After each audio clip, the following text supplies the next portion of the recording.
falalan sallan nafilan da ake yin ta a cikin daren 21 ga watan Ramadan.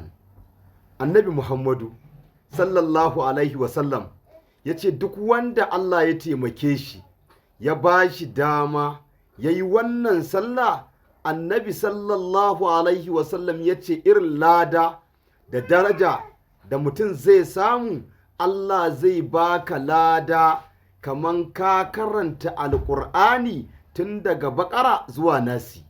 Sannan kuma annabi sallallahu alaihi wasallam ya ce Allah zai baka lada kaman ka karanta littafin attaura, Allah zai baka lada kaman ka karanta littafin injila, Allah zai baka lada kaman ka karanta littafin zabura, Allah kuma zai baka lada, in ji manzon Allah sallallahu alaihi wasallam ya ce kuma Allah zai kankare maka zunubanka, za ka koma ba ka da zunubi ko ɗaya, za ka koma kamar randa innanka ta haife ka, in ji annabi Muhammad sallallahu alaihi wasallam.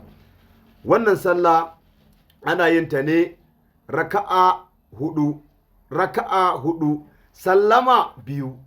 A cikin kowane raka za ka biya fatiha kafa ɗaya, sai ka biya qul huwallahu ahad kafa 10. Qul huwallahu ahad kafa 10. Idan ka idar za ka biya salatin annabi Muhammadu.